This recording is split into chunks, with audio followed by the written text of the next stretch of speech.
બનાસકાંઠાના બે ગામમાં સરપંચની વરણી કંઈક અનોખી રીતે થાય છે. વાત છે બનાસકાંઠાના બે ગામની, જ્યાં સરપંચ પસંદગી વિશેષ રીતે થાય છે. સૌપ્રથમ વાત સુઈગામ તાલુકાના એક એવા ગામની કે જ્યાં પ્રધાનમંત્રી નરેન્દ્ર મોદી તેમજ પૂર્વ પ્રધાનમંત્રી રાજીવ ગાંધી પણ મુલાકાત લઈ ચૂક્યા છે. આ ગામમાં આજ દિન સુધી ચૂંટણી નથી થઈ તેમજ આજ સુધી એક પણ પોલીસ ફરિયાદ નથી થઈ. 1961 થી આજ સુધી સુઈગામ તાલુકાના મમાના ગામમાં લોકો દ્વારા ગઢવી પરિવારના લોકોને સર્વસંમતિથી સરપંચ બનાવે છે. 2000 લોકોની વસ્તી ધરાવતા ગામમાં ગઢવી, ઠાકોર, દલિત, પ્રજાપતિ, લુહાર, રબારી અને વાલ્મીકી સમાજના લોકો વસવાટ કરે છે. જ્યારે ચૂંટણી આવે ત્યારે ગામ લોકો ભેગા થઈ નક્કી કરે છે કે ગઢવી પરિવારમાંથી કોને સરપંચ બનાવવા અને તે બાદ ઉપસરપંચ અને સભ્ય નક્કી કરવામાં આવે છે. બીજા બે ગામ છે ધાનેરાના રામપુરા, વાઘપુરા. અહીં પણ ગ્રામ પંચાયત સમરસ બની છે. આજ દિન સુધી ગામમાં એક પણ વોર્ડ સભ્ય કે સરપંચનું ફોર્મ નથી ભરાયું. આ ગામમાં 1200 થી વધુ લોકો વસવાટ કરે છે. ગામના લોકોએ સરપંચ તરીકે લાલાજી પુરોહિત તેમજ ઉપસરપંચ તરીકે અરવિંદભાઈ પિરાજીની બિનહરીફ વરણી કરી. સાથે જ 8 વોર્ડના સભ્યો પણ બિનહરીફ ચૂંટાયા છે. દરેક ગ્રામ પંચાયતની ચૂંટણી વખતે સમરસ થાય તેવા પ્રયાસો કરવાનો પણ નિર્ણય કરવામાં આવ્યો છે. સરપંચ સહિત બોડી સમરસ બનતા વહીવટીતંત્રનો ખર્ચ બચ્યો હોવાનું પણ ગ્રામજનો કહી રહ્યા છે. ગોમતી નદીમાં ડૂબવાની વધતી ઘટનાને પગલે તંત્રને રિમોટ કંટ્રોલવાળી રેસ્ક્યુ બોટ અપાઈ છે. દ્વારકાના ગોમતી નદીમાં યાત્રિકોની ડૂબવાની વધતી જતી ઘટનાને લઈને તંત્ર સતર્ક થયું છે. ફાયર વિભાગને તંત્ર દ્વારા રિમોટ બોટ ફાળવવામાં આવી છે. રિમોટ કંટ્રોલ રેસ્ક્યુ ક્રાફ્ટ પાણીમાં ડૂબતા લોકોને બચાવવામાં મહત્વની ભૂમિકા ભજવશે. તેમજ ગોમતી ઘાટ પર ફાયર વિભાગની ટીમ પણ તૈનાત કરાઈ છે. ગોમતી નદી આસપાસ શ્રદ્ધાળુઓની સુરક્ષા માટે જવાનો તૈનાત કરવામાં આવ્યા છે. હાઈ સ્પીડ રેસ્ક્યુ બોટ સાથે ફાયર વિભાગની ટીમને સ્ટેન્ડ બાય રાખવામાં આવી છે. ગોમતી ઘાટ પર દોરડા બાંધવાની પણ કામગીરી કરવામાં આવી છે. નદીમાં સ્નાન કરવા ન જવા લોકોને કલેક્ટરે અપીલ કરી છે. આગામી સમયમાં હરિદ્વારની જેમ રેલિંગ બાંધવાની કામગીરીનું પણ પ્લાનિંગ કરવામાં આવી રહ્યું છે. વિશ્વની સૌથી ઊંચી પ્રતિમા સ્ટેચ્યુ ઓફ યુનિટીને નિહાળવા અત્યાર સુધીમાં 3 કરોડ લોકોએ મુલાકાત લીધી. આ ઉનાળુ વેકેશનમાં પ્રવાસીઓ માટે સ્ટેચ્યુ ઓફ યુનિટી મેળા જેવું રહ્યું.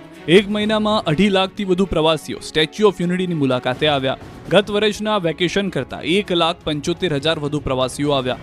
અંતિમ શનિ રવિના કારણે હજારોની સંખ્યામાં પ્રવાસીઓ દુનિયાની સૌથી ઊંચી પ્રતિમા સ્ટેચ્યુ ઓફ યુનિટી જોવા આવ્યા. વર્ષ 2018થી અત્યાર સુધીમાં 3.25 કરોડ પ્રવાસીઓ આવી ચૂક્યા છે, જે બતાવે છે કે દુનિયાની સૌથી ઊંચી પ્રતિમા સ્ટેચ્યુ ઓફ યુનિટીનો વિસ્તાર પ્રવાસીઓને ભારે આકર્ષી રહ્યો છે.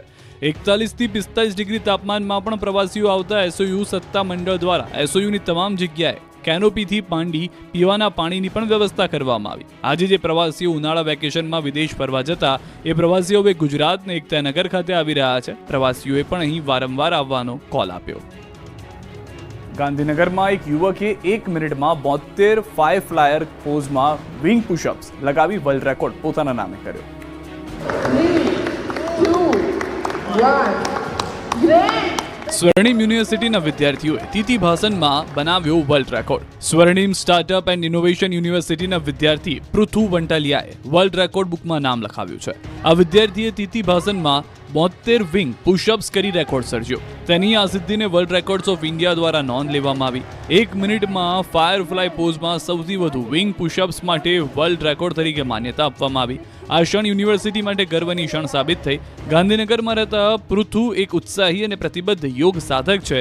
તે જિલ્લા, રાજ્ય અને રાષ્ટ્રીય સ્તરે યોગાસન ચેમ્પિયન તરીકે ઉભરી આવ્યો છે. પોલીસના જ એક વિભાગે અન્ય વિભાગમાં કરી રેડ, તપાસમાં સામે આવી ચોંકાવનારી વિગતો. ગુજરાતના પોલીસના ઇતિહાસમાં પ્રથમવાર પોલીસના એક જ વિભાગે અન્ય વિભાગમાં રેડ કરી. સીઆઈડી ક્રાઇમના ઇકોનોમિક ઓફેન્સ વિંગમાં પડતર રહેલી અરજીઓ મુદ્દે તપાસ હાથ ધરાઈ. ડીજીપીએ સમગ્ર કેસની તપાસ એસએમસીને સોંપી. આ કેસમાં એક પીએસઆઈ સિસોદિયાને સસ્પેન્ડ પણ કરી દીધા. આ સમગ્ર ઘટનાક્રમ પાછળ એક અરજી જવાબદાર હોવાનું ચર્ચાઈ રહ્યું છે. એક વેપારીએ ચીટિંગની ફરિયાદ માટે અરજી કરી હતી, જે અરજી છેલ્લા 2 વર્ષથી પેન્ડિંગ હતી, પરંતુ અચાનક આ અરજીને લઈને ફરિયાદ નોંધાઈ ગઈ. ફરિયાદ માટે 25 લાખનું વહીવટ નક્કી થયાની ચર્ચા છે. એફઆઈઆર દાખલ થયા પહેલા 12.5 લાખ અને એફઆઈઆર દાખલ થયા પછી 12.5 લાખ એમ મળીને કુલ 25 લાખની ડિમાન્ડ કરવામાં આવી હતી. જોકે સમગ્ર મામલે વેપારીએ એક ઈમેલ ડીજીપીને કરતા સમગ્ર મામલો બહાર આવ્યો. આ રકમ તેણે પીએસઆઈને આપી હોવાનો પણ ઉલ્લેખ કર્યો. જોકે બાદમાં મામલો ડીજીપી સુધી પહોંચતા રકમ પરત કરી. જોકે આ સમગ્ર મામલે ડીજીપીએ એસએમસીને તપાસ સોંપી છે. હર્ષ સંઘવીએ પણ તમામ ઘટના મામલે રિપોર્ટ મંગાવ્યો છે. ભુજમાં પોલીસની દાદાગીરીનો વિડીયો વાયરલ થયો. મહિલાઓને આરોપીની જેમ બળપ્રયોગ કર્યો.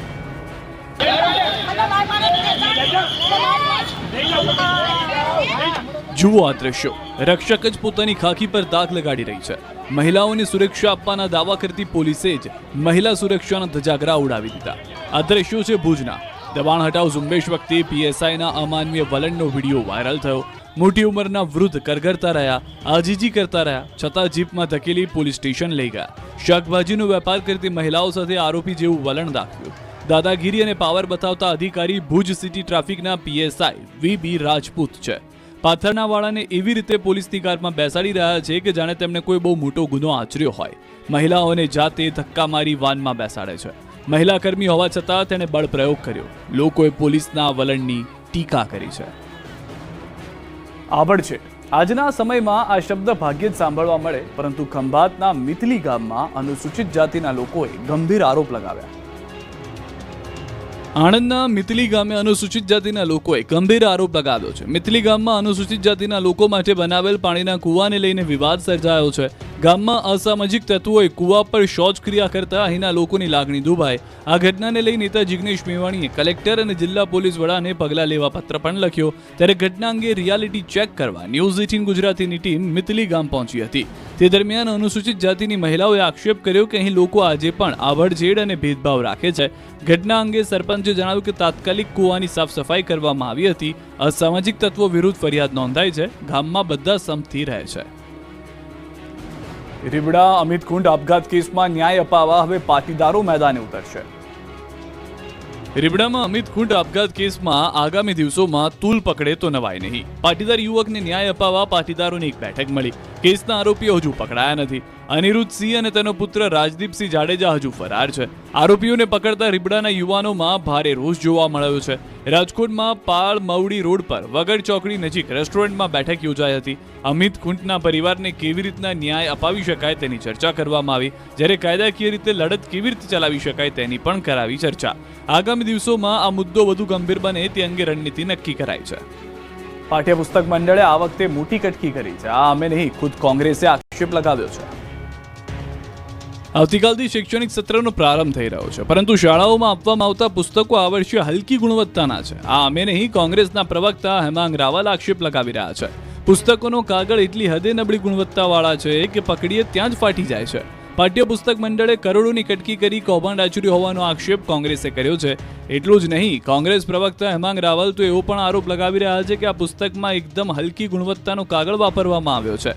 તેથી આગળનું લખાણ પાછળ પણ દેખાય છે. વિદ્યાર્થીઓને એક વર્ષ પુસ્તક સાચવવું અઘરું પડી જશે. તો બીજી તરફ સ્ટેશનરીના વેપારીઓ પણ કહી રહ્યા છે કે 70 GSMની જગ્યાએ 66 GSM વાળો કાગળ વાપરવામાં આવ્યો છે. આથી દર વર્ષની સરખામણી આ વર્ષે પુસ્તકની ટકાઉ ક્ષમતા ખૂબ જ ઓછી છે. ત્યારે હાલ તો સમગ્ર મામલે તપાસ કરવામાં આવે અને ભ્રષ્ટાચારના નાણાં રિકવર કરવામાં આવે તેવી માંગ ઉઠી છે. પોલીસ કોન્સ્ટેબલે કરેલા આપઘાતે ઉચ્ચ અધિકારીઓને દોડતા કરી દીધા છે. પાલનપુરના જગણા ગામે પોલીસ કોન્સ્ટેબલ વિઠ્ઠલ ચૌહાણે ઘરના રૂમમાં જ ગળે ફાંસો ખાઈ આપઘાત કરી લીધો. ભુજ જિલ્લામાંથી સસ્પેન્ડ થઈ સુરત ગ્રામ્યમાં ફરજ બજાવતા પોલીસ કોન્સ્ટેબલે આપઘાત કરી લેતા પરિવારમાં શોકનું મોજું ફરી વળ્યું. મૃતક પોલીસ કોન્સ્ટેબલ વિઠ્ઠલ ચૌહાણે સુસાઇડ નોટ લખીને આપઘાત કર્યો. અધિકારીઓ માનસિક ત્રાસ આપતા હોવાથી આપઘાત કર્યો હોવાનો ઉલ્લેખ છે. મૃતક કોન્સ્ટેબલે સુસાઇડ નોટમાં લખ્યું છે કે અધિકારીઓ માનસિક ત્રાસ આપી રહ્યા છે. એસપી વિકાસ સુડા અને પીઆઈ બીપી ખરાડી સામે આક્ષેપ કર્યો છે. આ ઉપરાંત નલિયા સીએચસીના મેડિકલ ઓફિસર સામે પણ આક્ષેપ કર્યો છે. અધિકારીઓ સામે આક્ષેપ આવવાને કારણે પોલીસ ફરિયાદ નથી લેતી, તો પરિવારમાં પણ ભારે આક્રોશ છે. પરિવારે કહ્યું કે જ્યાં સુધી પોલીસ ફરિયાદ નહીં લે ત્યાં સુધી લાશ સ્વીકારવામાં નહીં આવે. પોલીસ કોન્સ્ટેબલની આત્મહત્યાને લઈને પોલીસ બેડામાં ખળભળાટ મચ્યો છે. તે પોલીસ સ્ટેશન ભુજ ખાતે નોકરી કરતો હતો અને છેલ્લા 6-12 મહિનાથી પોલીસ ખાતાના અધિકારીઓ દ્વારા અનનેસેસરી હેરેસમેન્ટ હતી અને એક નાનો એના ઉપર ગુનો કરી અને એને ટ્રાન્સફર કરેલી અને ખૂબ જ હેરેસમેન્ટ છે. બનાસકાંઠાના પાલનપુરમાં પોલીસ કોન્સ્ટેબલે આપઘાત કર્યો. આપઘાત પહેલા સુસાઇડ નોટ લખી એસપી વિકાસ સુડા અને નલિયાના પીઆઈ બીપી ખરાડી પ્રેશર કરતા હોવાનો ઉલ્લેખ કર્યો.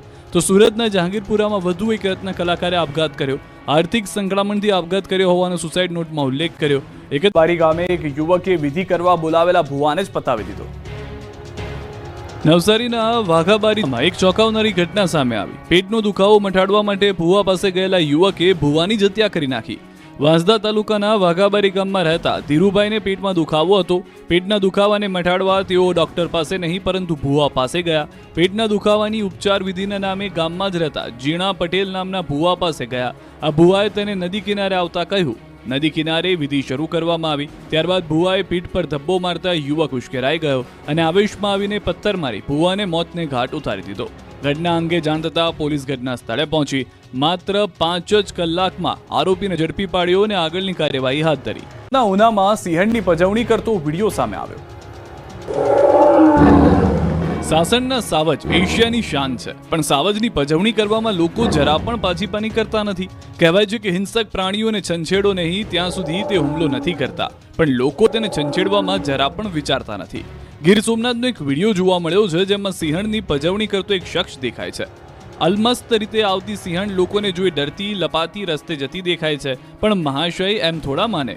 સિંહણની નજીક મોપેડ લઈ પહોંચી ગયો.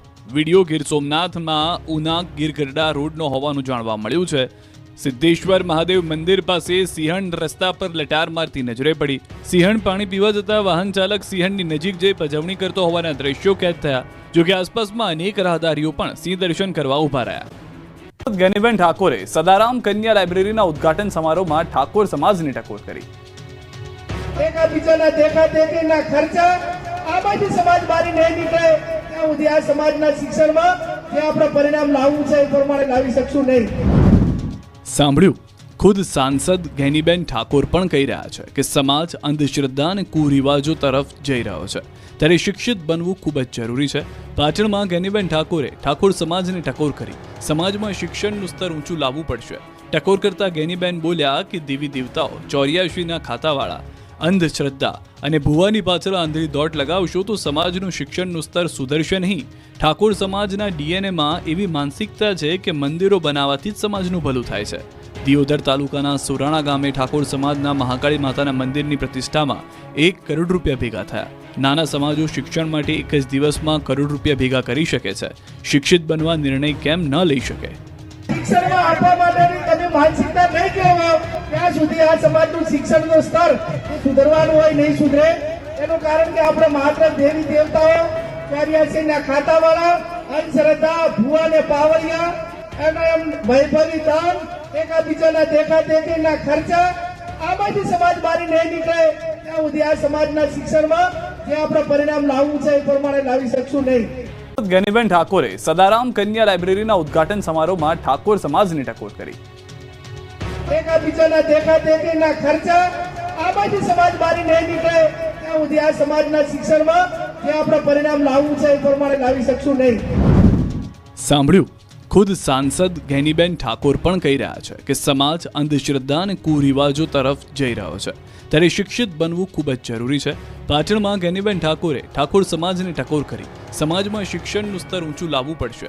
ટકોર કરતા ગેનીબેન બોલ્યા કે દેવી દેવતાઓ 84ના ખાતાવાળા અંધશ્રદ્ધા અને ભુવાની પાછળ આંધળી દોટ લગાવશો તો સમાજનું શિક્ષણનું સ્તર સુધરશે નહીં.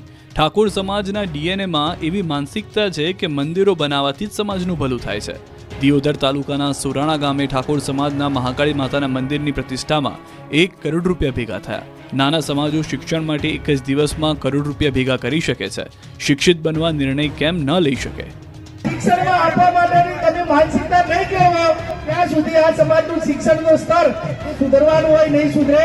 એનું કારણ કે આપણે માત્ર દેવી દેવતાઓ 84ના ખાતાવાળા અંધશ્રદ્ધા ભુવાને પાવડિયા અને એમ ભયભરી દાન એકાબીજાના દેખા દેખીના ખર્ચા આમાંથી સમાજ બહાર નહીં નીકળે ત્યાં સુધી આ સમાજના શિક્ષણમાં જે આપણે પરિણામ લાવવું છે એ પ્રમાણે લાવી શકશું નહીં.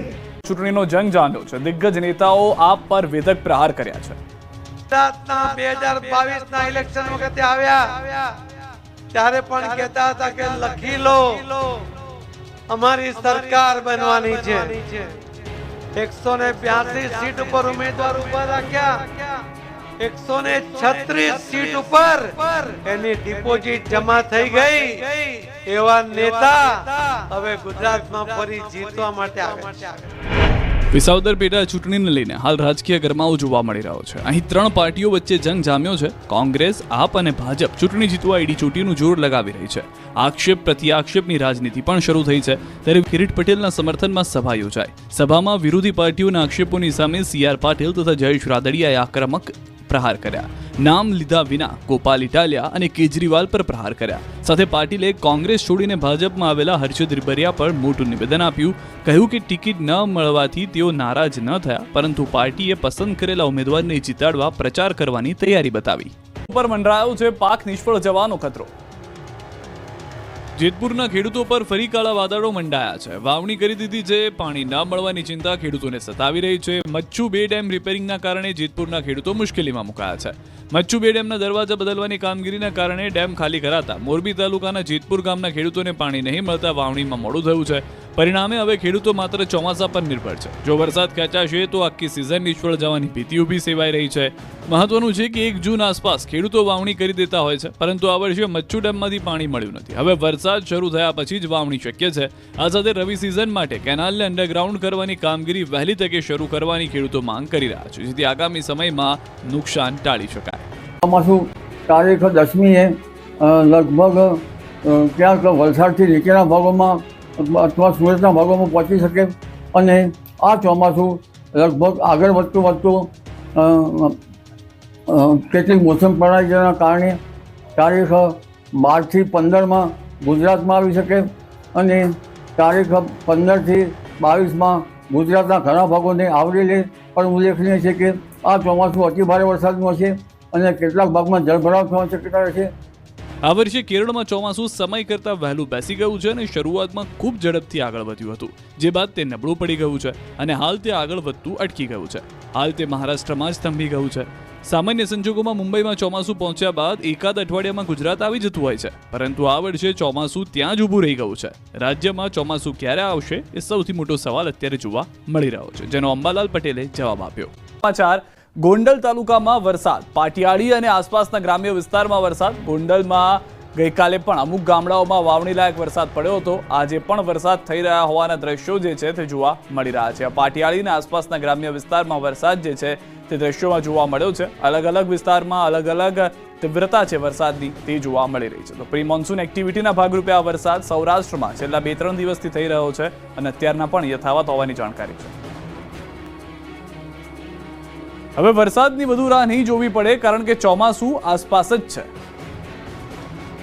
ગુજરાતમાં ચોમાસું આસપાસ છે. હવામાન નિષ્ણાંત અંબાલાલ પટેલે ચોમાસાને લઈને આગાહી કરી છે. અંબાલાલના મતે 12 જૂનથી ગુજરાતમાં ચોમાસાની એન્ટ્રી થઈ શકે. વલસાડ, સુરતમાંથી ચોમાસાની એન્ટ્રી થઈ શકે. 22 જૂન સુધીમાં મોટાભાગમાં ચોમાસું આવી જશે. કેટલાક વિસ્તારોમાં અતિ ભારે વરસાદ થઈ શકે છે. મધ્ય ગુજરાતના ભાગોમાં ભારે વરસાદ થઈ શકે છે તેવી આગાહી કરી છે. તો સુરેન્દ્રનગરના ભાગોમાં ભારે વરસાદ થઈ શકે છે. ચોટીલા, હળવદ સહિતમાં ભારે વરસાદ થઈ શકે છે. તો